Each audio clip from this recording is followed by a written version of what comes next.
Hello everyone and welcome back to Red Room Stories.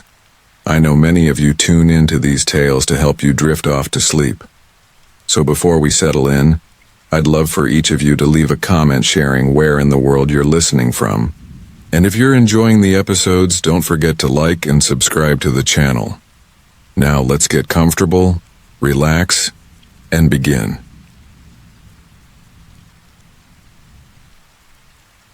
In the brooding heart of Varanth Hollow, nestled deep between jagged mountains and cloaked in perpetual fog, lay an abandoned textile mill long forgotten by the world. The townsfolk whispered of its malevolent history, a tapestry woven with tales of vanished children and deranged workers whose sanity cracked like the mill's crumbling walls. Isabel, a determined documentarian seeking the truth behind urban legends, crossed the threshold into the workshop of decay on a chilly autumn afternoon, her breath visible in the frigid air, heavy with the musty scent of mildew and rust. Inside, the darkness coiled thickly, wrapping around her like a living entity as she scanned the dimly lit expanse through her camera lens. The flickering lights buzzed ominously, casting jagged shadows that danced mockingly at the edges of her vision. Despite the uneasiness brewing within her, Isabel felt the thrill of adventure bubble up, her heart quickening, not just from fear, but from the intoxicating promise of discovery.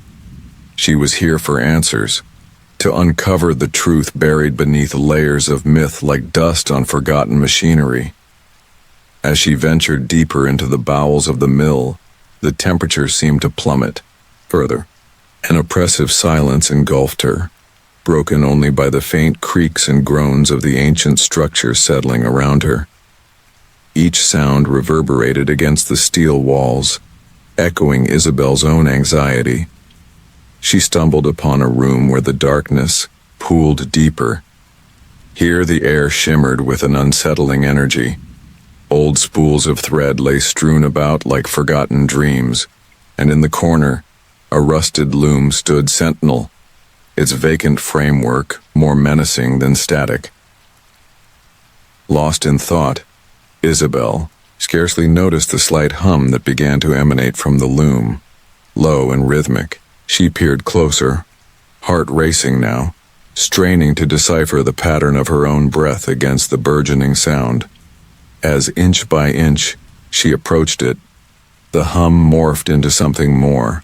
A resonance that felt as if it were vibrating within her bones.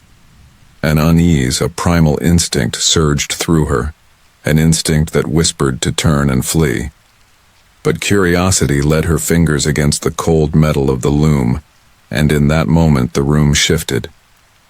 The shadows tightened, and then she saw them. Faces flickering in and out of existence like old film reels caught in a projector's eye. Grinning, anguished, desperate visages formed from the gloom, each expressing their tortured histories, eyes wide and filled with unholy sorrow.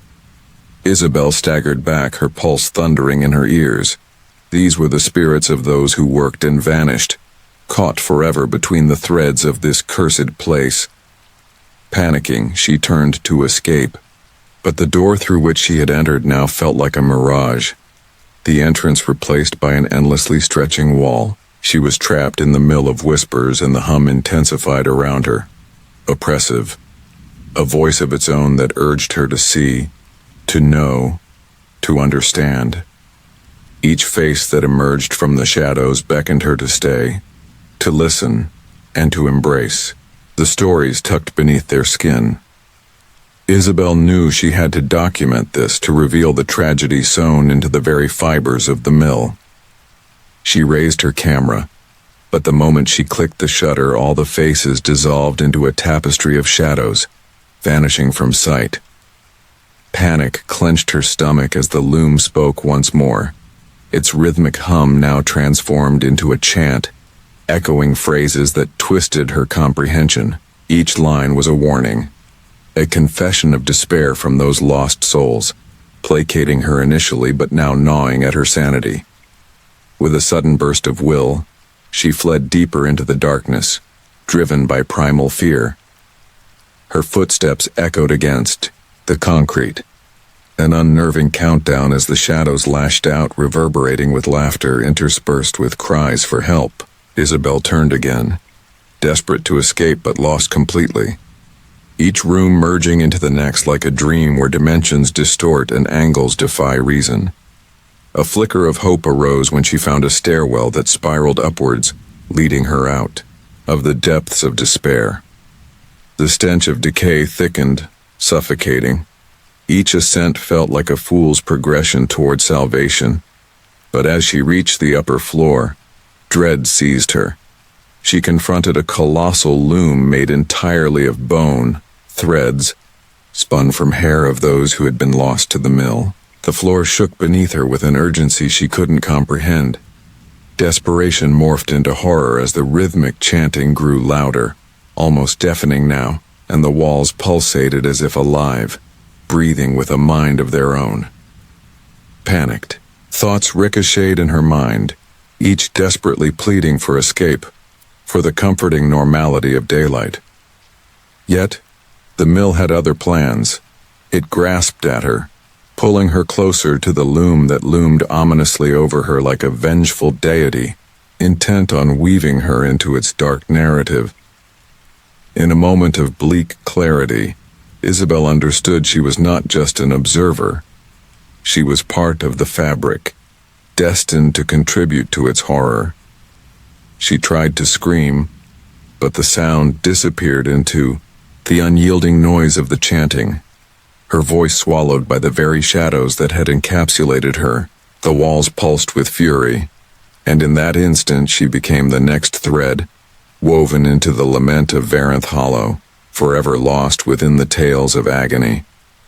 Sometime later, the townsfolk would speak again of the vanished souls of the textile mill, but this time the price of curiosity would echo eerily with Isabel's fate. When dusk settled on Varanth Hollow, the mill would hum softly, inviting the brave, the reckless, and the unwary to dance with shadows, blending their existence with the wails of anguish forever woven into its fabric. No one would find Isabel. She would dissolve into the folklore, a ghost among ghosts. Her story now one of many that roamed the forgotten chambers of the mill, waiting for the curious to listen and learn too late.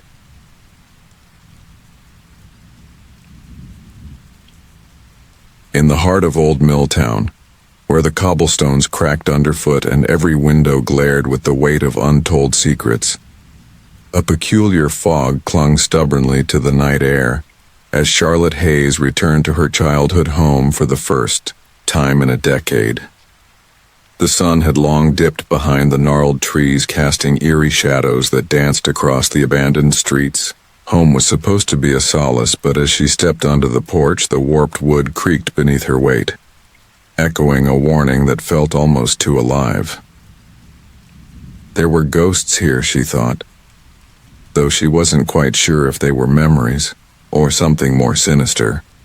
Charlotte's fingers brushed against the peeling paint of the front door, the familiar smell of must and decay rising to greet her. She had come back to settle her late father's affairs after his sudden passing, but mingled with her grief was a gnawing sense of dread that had nestled deep within her since childhood. The old house loomed behind her like a sentry, watching, waiting, on the outside, a structure of bricks and wood, but on the inside, it felt like a dark labyrinth of buried dreams and whispered regrets. Closing the door against the world felt like sealing in something malevolent, as if the house itself welcomed her back with a sinister embrace. As she began to sift through the remnants of her father's life, a collection of dusty books, faded, photographs and letters yellowed with age, a peculiar creaking sound caught her attention. It echoed from the attic, a soft rhythmic thumping like someone, or something, was moving about in the shadows. At first, Charlotte rationalized it as the house settling. Still, an undeniable urge compelled her to investigate, drawing her, like a moth to flame. permeated by an instinctive mix of terror and curiosity that seemed to wrap around her throat like a choking vine. The staircase leading to the attic spiraled up in an ominous arc, each step feeling like a descent into a forgotten tale. The air grew colder, and the flickering light of her flashlight danced against the walls, revealing the disjointed memories she and her father had left behind. A child's tricycle, rusted and broken, lay abandoned at the top, as if it had been waiting for her return. Her heart raced with the familiarity of this childhood relic, but it also sent a shiver of discomfort coursing through her veins. Why did it feel like it was watching her? With hesitant resolve, she creaked open the attic door and stepped inside, the beam of her flashlight revealing a twisted amalgamation of forgotten treasures and dark shadows. The room was filled with dusty boxes and cobwebbed trinkets, but what seized her attention was an elaborate mirror, framed in wrought and tarnished gold. Its surface shimmered, and for a fleeting moment, she thought she saw a flash of movement just beyond the glass. Charlotte shook her head to clear it, dismissing the illusion until she noticed the air growing thick and acrid, a musty scent of spoiled memories suffocating her thoughts. With trembling hands, Charlotte approached the mirror, drawn inexplicably to its surface. She leaned closer and gasped as the reflection transformed, warping her image into something grotesque. A gaunt figure with hollow eyes and a malevolent grin. Shivers cascaded down her spine. A vivid tableau of anguish played out before her. Old Milltown was not merely a setting. It felt like a malevolent entity, steeped in the dark history of her family that she had long tried to escape. She turned to flee, but the door slammed shut, trapping her within the gloom. Panic surged, coursing through her like ice, as shadows elongated and closed in around her. The whispers began, soft at first, echoes of her childhood fears manifesting into a cacophony of accusations and heartbreak. "You left us," they seemed to say, intertwining with the memories of faces long gone. The voices belonged to family members she had lost, but their tones were laden with a twisted disdain.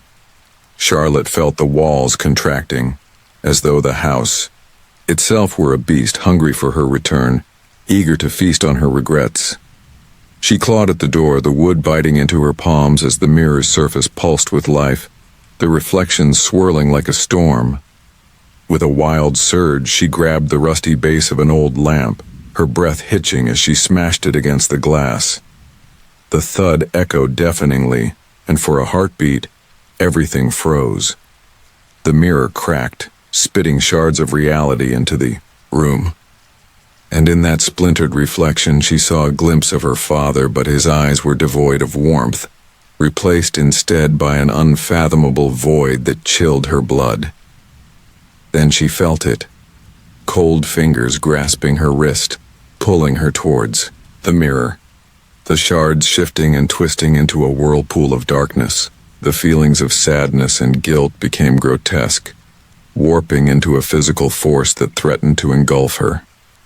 She had returned to confront the past, to grieve, but instead found herself tethered to the family legacy, a dark web of despair and cyclical horror that devoured all hope. In that moment, Charlotte understood that this place, her home, was not merely haunted by memories, but by the sinister residue of her family's sins.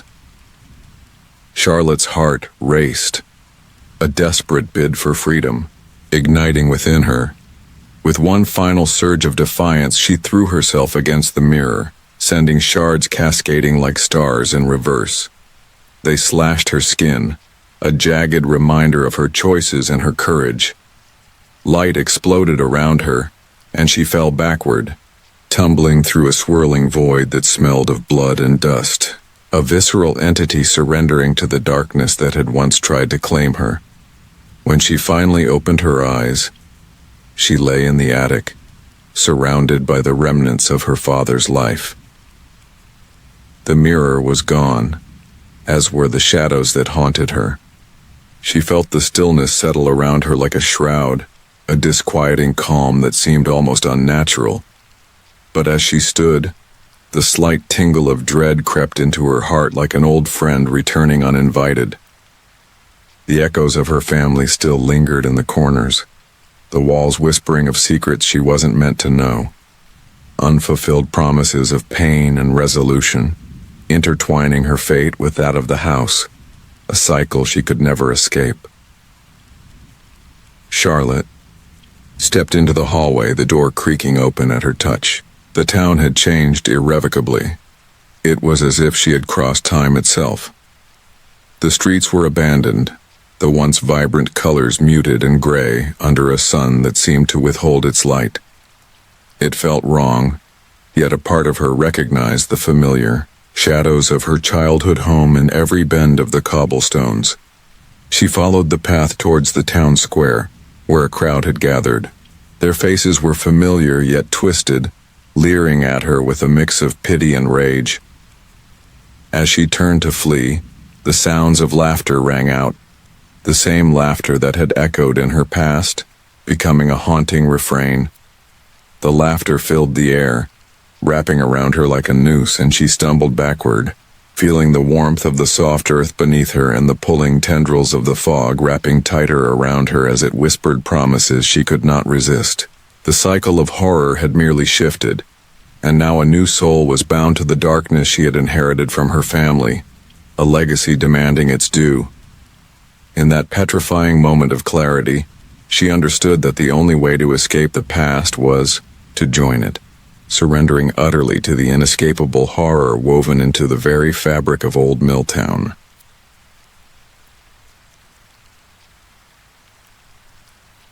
The town of Eldridge lay shrouded in a blanket of fog that arrived without warning, rolling in from the distant hills like a silent predator. It twisted through the streets, pooling in the hollows of alleyways and curling around the corners of houses, erasing familiar landmarks with its oppressive embrace. Alice Brenner stepped out of the small coffee shop she had worked at for the past 5 years, her breath rising in thin white wisps before her, and despite the early hour, a prickling sensation crawled up her spine. She felt it then, the deep-seated dread born from an unshakable intuition. Something in the fog was different, almost sentient as it enveloped the town in a spectral shroud. Having lost her father in a car accident just 6 months prior, Alice had thrown herself into work, using the grind of daily routines to mask the raw edges of her grief. Today, however, the fog felt like an unwelcome hand grasping at her throat, suffocating her resolve. Her walk home meandered past quaint shops that seemed suffocated by the mist, their vibrant colors dulled to a sickly gray. The air grew damp, thicker with each step, as the familiar sounds of the town faded, leaving only an unsettling silence punctuated by the distant toll of a bell that seemed to come from nowhere. With each footfall, Alice's anxiety thickened like the fog itself. She glanced over her shoulder multiple times, noting the absence of the town's usual residents, their silhouettes now lost in the swirling vapors. When she reached the intersection leading to her home, she hesitated, sensing an unseen presence lurking just beyond her vision.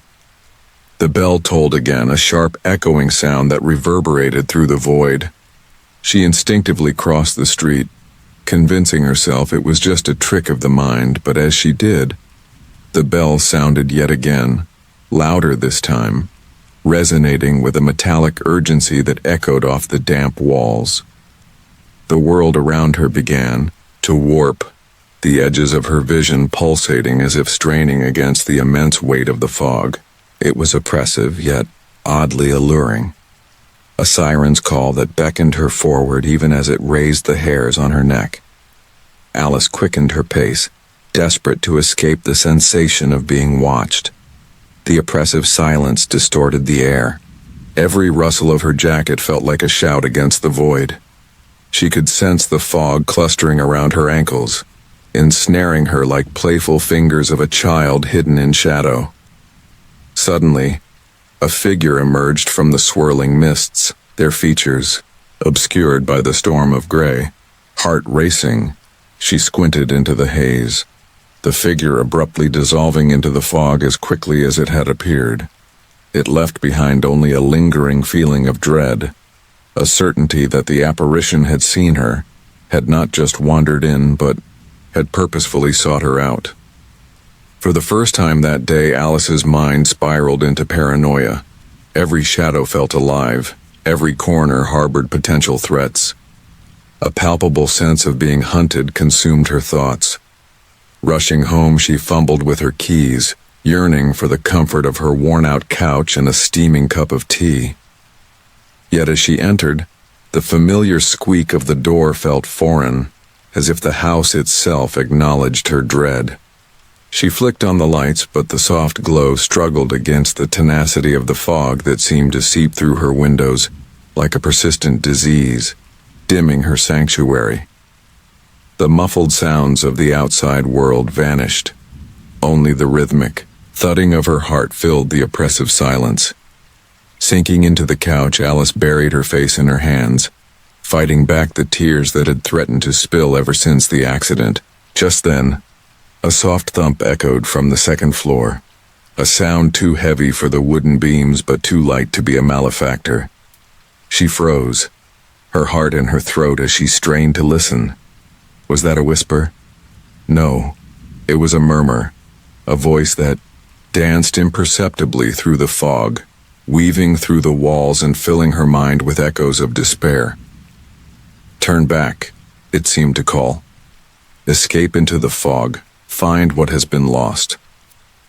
The comforting embrace of the couch turned into a cold, clammy weight against her skin, pulling her deeper into a suffocating state of unease. Gripped by a sudden compulsion, she stood, the whisper echoing in her mind like a lost memory, and climbed the stairs toward the source of the sound.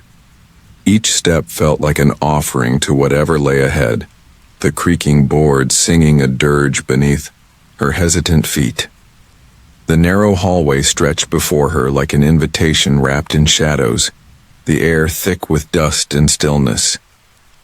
At the end of the hall, her father's office stood ajar, inviting yet foreboding. As she pushed the door open, the room flooded with a dim, ethereal light that felt almost alive, revealing an altar of the forgotten, a collage of her father's artwork, frozen moments of joy and regret that blurred into a watercolor of longing that stung her eyes. But there at the center of the disarray lay something unnaturally out of place. A mirror, its surface cracked but shimmering, as though reflecting a different world.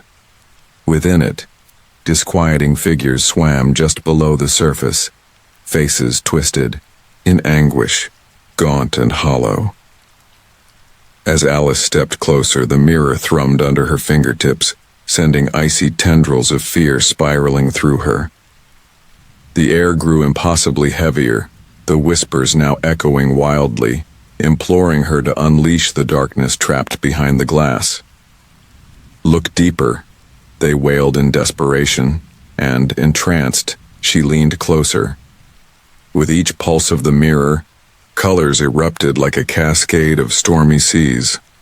The figure of her father emerged, his face twisted in a grotesque expression of pain, reaching out as the shadows clawed around him, grotesquely mingling with the fog.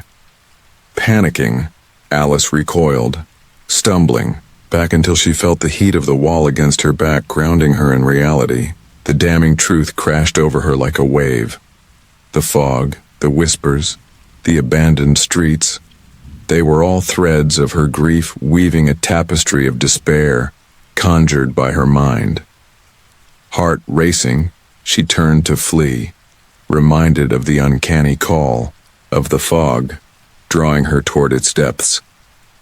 But as she moved, the mirror began to pulse, calling her back, the shadowy figures now collectively moaning, "Stay." Each step toward the door felt like a battle against a tide pulling her closer to the mirror, the figures reaching for her, hissing words of comfort that twisted her heart.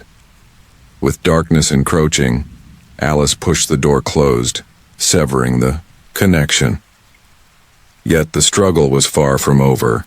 The fog seeped deeper into her bones, latching tight, dragging her back as regret gnawed at her core. She bolted down the stairs, the whispers now screaming, accusing her of leaving them behind, resonating in every shadow around her. Outside, the fog howled, swirling with a life and malevolence fueled by her anguish. Each step was an uphill battle against the tumultuous tide as she stumbled into the street, desperately searching for someone, anyone, who could help her escape the grip of this nightmare. But Eldridge was silent. The buildings loomed like grave markers, silent witnesses to her descent into dread and loss. The whispers crescendoed, echoing in her mind as the fog cut deeper, wrapping around her body in tendrils of despair. Just then, a figure emerged from the mist, familiar yet ethereal, the form of her father, glowing faintly and beckoning her. Alice's heart surged with conflicted emotions, and for a moment the fog faded, revealing the slivers of memory and warmth.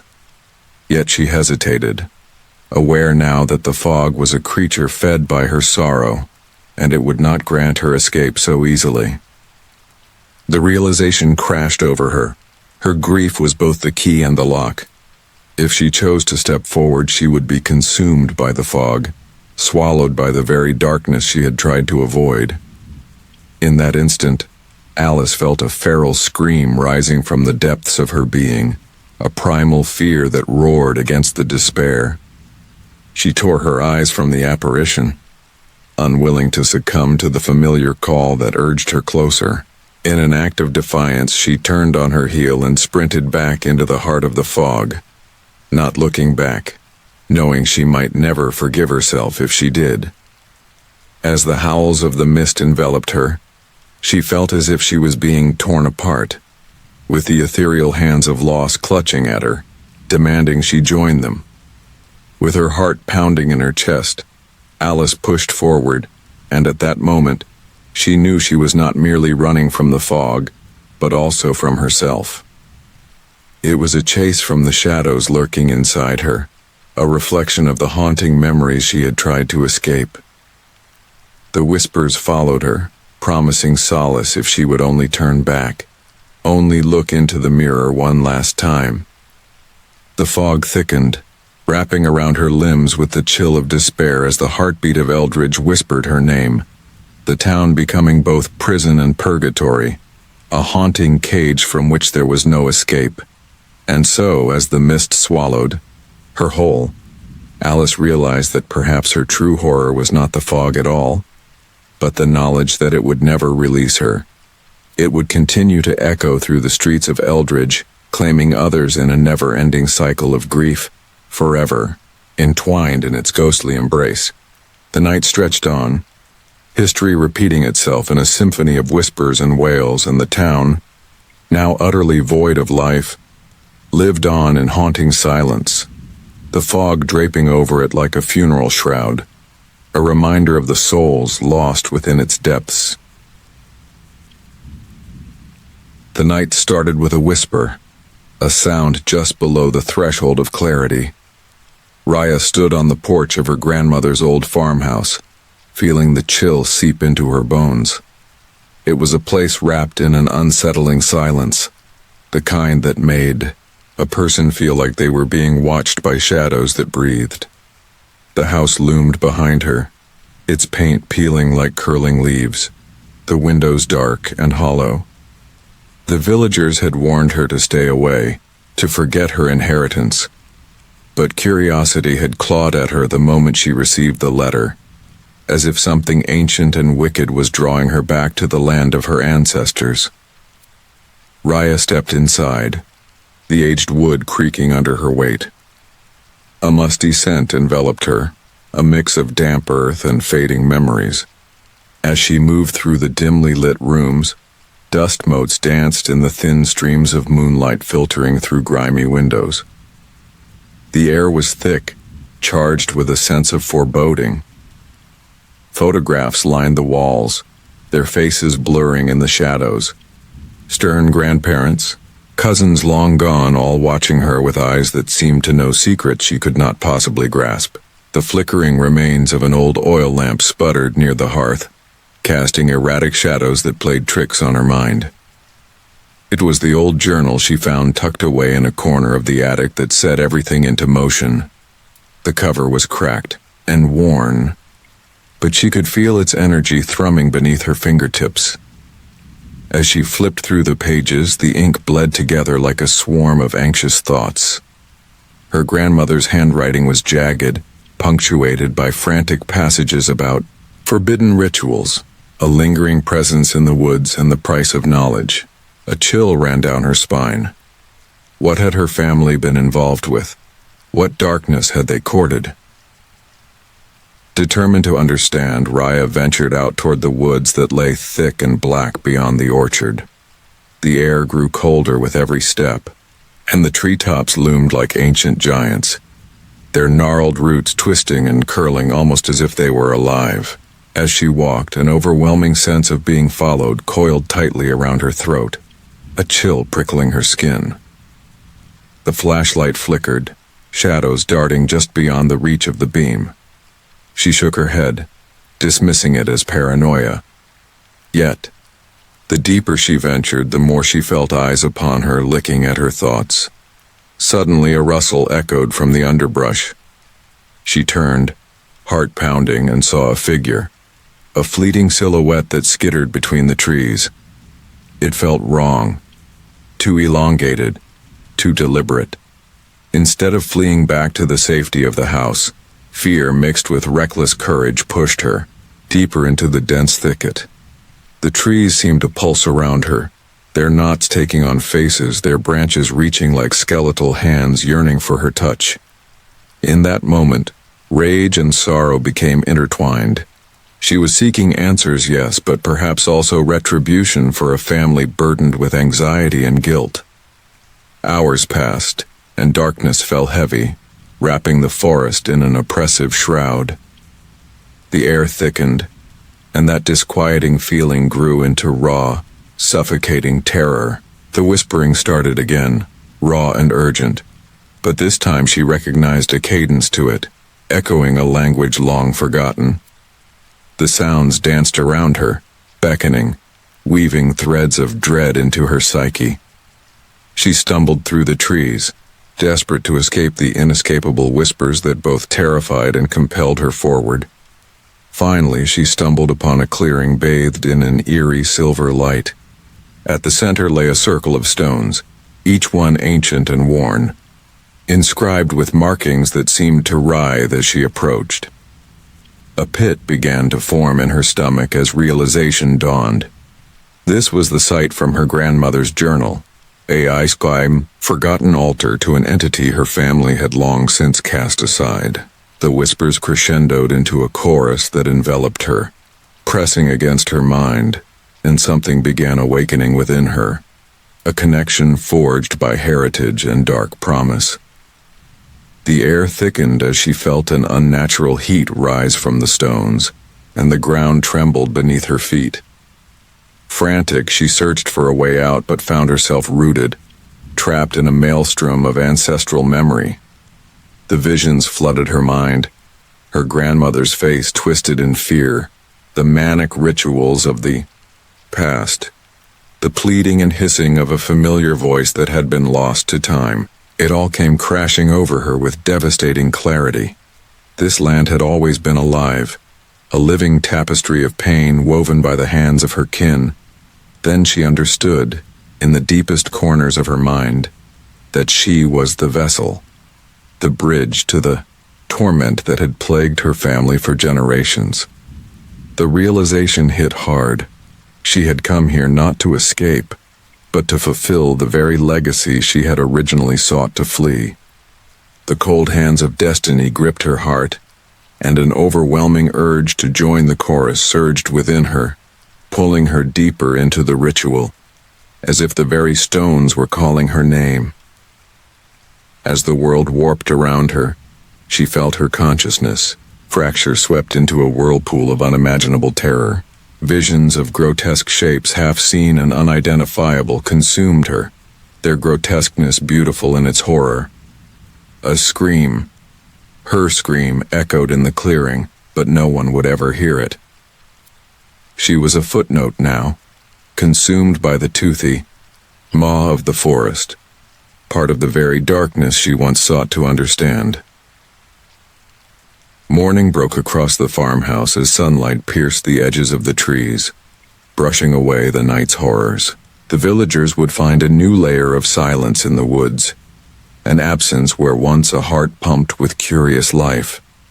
The farmhouse stood watch, its doors swinging wide with unspoken invitation, a memory of another child soon to inherit the madness, trapped within its walls. And as the shadows lengthened, the whispers began again, calling, beckoning, and waiting for the next lost soul drawn to the dark secret hidden in the heart of the woods.